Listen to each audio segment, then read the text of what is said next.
Okay.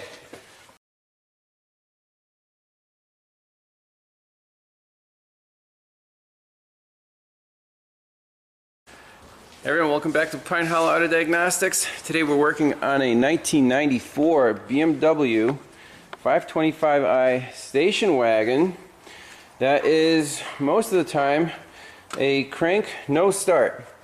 History of the vehicle is, I guess the owner's here, he'll correct me if I'm wrong, but it started having problems. First thing, replaced the crankshaft position sensor, right? Right. This is the original one, and that didn't fix it. Then they found some water inside of the engine computer. So another engine computer was put in. There's one right here. Is it from a junkyard? No, I bought it on eBay. eBay, okay, eBay computer. And then the car ran fine, right? Yep. For how long? For maybe about 2 months. 2 months. And then it started having similar problems, yeah. Crank no start. One day I changed the battery. Yeah. And after I changed the battery, it started having this issue. After you changed the battery? After I changed the battery. Because the old battery wasn't that strong. Okay. Yep. Okay. So before you changed the battery, it did not have any issues? I mean, it just cranked slow? Yeah, it did start, yeah. It did start? Yeah, no issues. Okay. Okay. So then you tried another computer. This is the third one. Right. And now it's almost never starts. Once in a while it does start, right? And if it starts, it doesn't stall out. It keeps running until you shut it off, and then no start. So where do we begin? Powers and grounds of the computer checked out fine. There is a little problem with the fuel pump relay here. We're just manually running the fuel pump. There's a broken wire, but the fuel pump works, and when you hot wire it and the car starts, it runs fine. No misses, no anything. On the scope, we have 3 channels set up: cam, crank, and injector pulse, the actual current. So you can see here was an event where it did not start. It cranked. We had crank and cam signals, and these are the injectors firing like a group fire. No start, you see no pulses. Okay. Then we tried cranking it again, and it actually fired up. Here's what a successful event looks like. So the crank voltage is from -5 to 5 volts. Again, we don't know if that's a known good or not. But my question is that too low for the computer to actually, sync everything and start up the vehicle? You can see when it's running, we have about -20 to 20 volts on the crankshaft position sensor, and then the injectors fire, sequentially. Everything's happy. Our cam signal is there, consistent. So why does this computer sometimes work and sometimes doesn't turn the injectors on? Well, if this signal's too weak, then it's on the threshold, might be a problem. What if we install the original crankshaft position sensor just to get a baseline of what this cranking amplitude on the CKP should be? It's easy to do, so I think we'll do that before going too far with this car and go from there. And the replacement sensor was not OEM, right? It was online. Online, yeah. Okay. So it's always suspect. So let's pop in the original sensor, since with this sensor you never had any problems. It was just replaced because in an effort to solve the problem. But so let's do that. Took about 1 minute to get this out. There's the aftermarket one. It's all plastic. The original one weighs twice as much. It has BMW on it, and it's metal. So let's pop this in and do the same check with the oscilloscope. Alright, go ahead and start it up. This is with the original. Okay.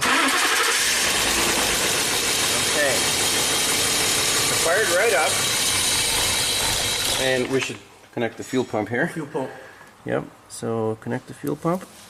You can hear it run. Okay, go ahead, start it up again. Okay, key off. Wait for it. Yeah, turn the key off for like 5 seconds. We'll wait for the relay to turn off. Okay, good. Now go ahead and start it. Okay, so our amplitude, you can turn the key off. Our amplitude here is very similar, -5 to 5. So let's go back and see what actually caused it to start the first time. That was the first start right there. So one sync pulse and then boom, boom, boom, boom, boom, it went. No issues. So the amplitude of the crankshaft position sensor, I feel has, that's not our issue. Actually started up better with the old sensor though. Seemed to.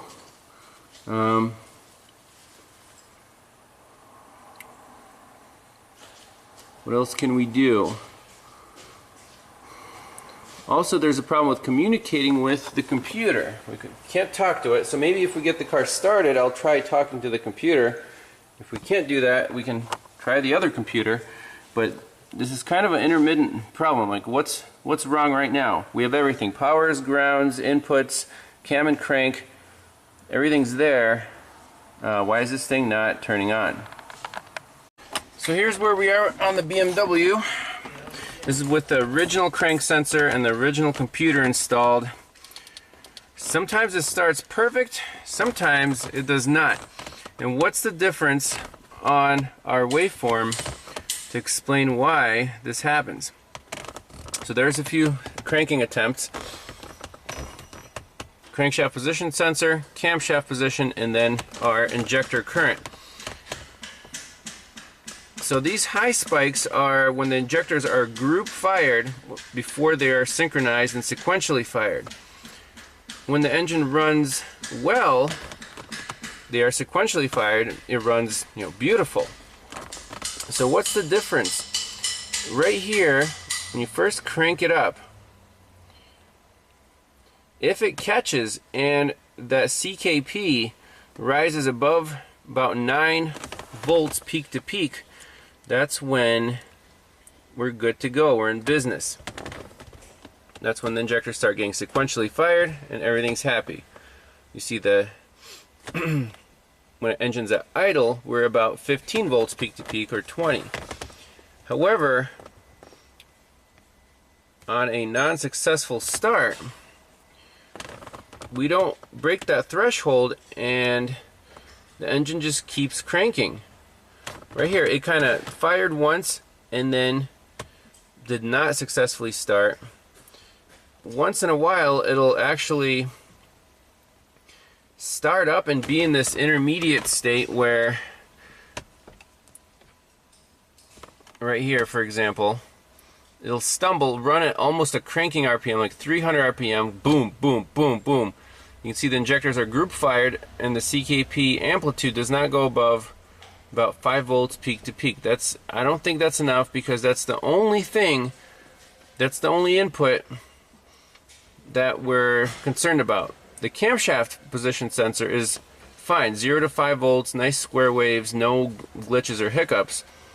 But this crank sensor is a variable reluctance type, which is dependent on the magnetic field inside the sensor. If that magnet gets weak, or if it's aftermarket and also weak, our signal is just not quite strong enough to start that synchronization and let the engine, fire up and run smoothly. So that's my final call on this car. It needs a new OEM crankshaft position sensor, and I would love to see it installed and measure the amplitude on a good crank, but if it works, the car will just crank up perfectly. Let's just do one live demo here, see if we can catch it in the act. So let's try it. That's a good start. Perfect. Right. Yep. If it only started that well every time. Let's shut it off. Key on. Okay, not bad. Shut it off.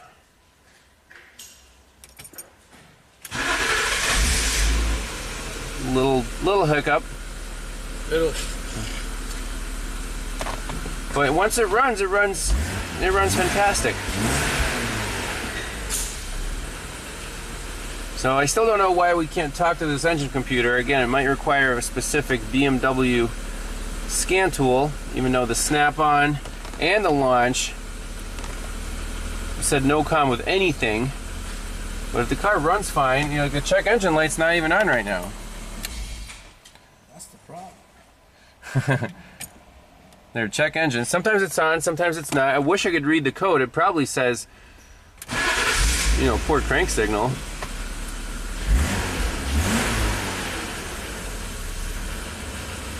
And now when the camera's on, obviously I can't make it act up, right?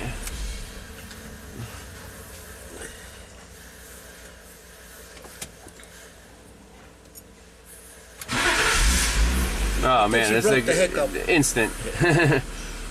No issues there. That's the way she always started. Yeah, I know. That's the way it should.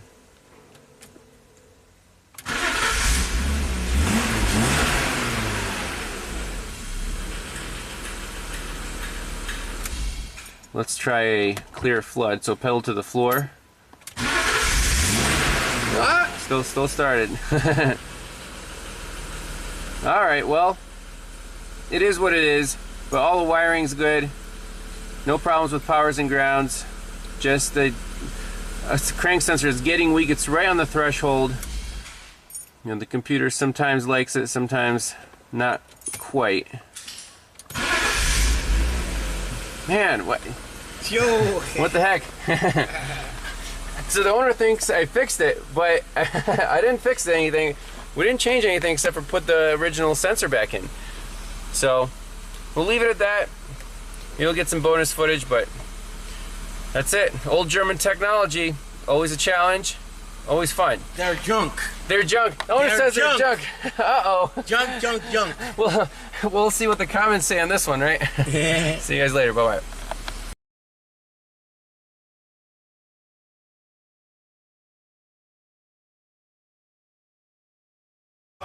So a little bonus footage. It's really frustrating that I can't talk to any of the modules in this car. It's 94, built in 93. You have to use the 20-pin connector under the hood.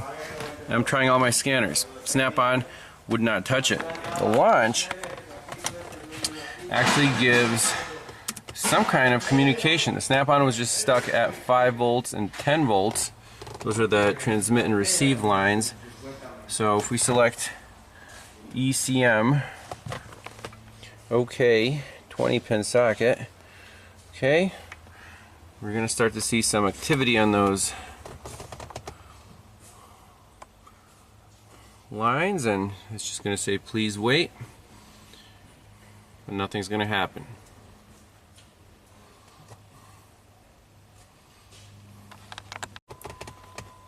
We're still waiting, but now it's the waveform's completely different.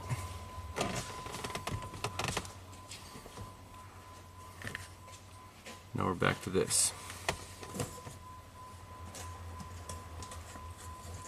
Maybe it's trying different protocols, not sure.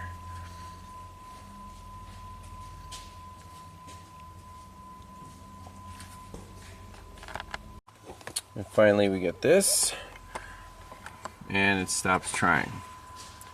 So, not sure if it's a scanner problem or a BMW compatibility problem. I'm also trying the brand new Launch X431V Android tablet.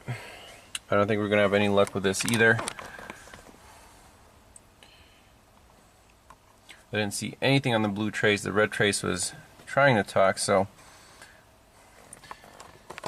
maybe the old Autel could do it. I didn't bring that, unfortunately, but we could talk to a 95 BMW, the same 5 Series. Remember back in the day, I'll post the video in the description. Kind of frustrating not to have the right tools for this. Communication error. So apparently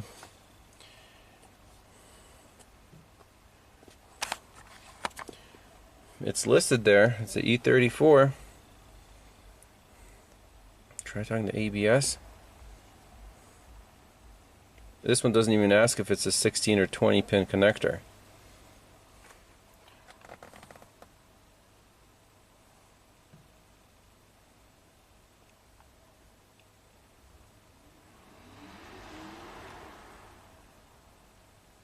Yeah, no luck.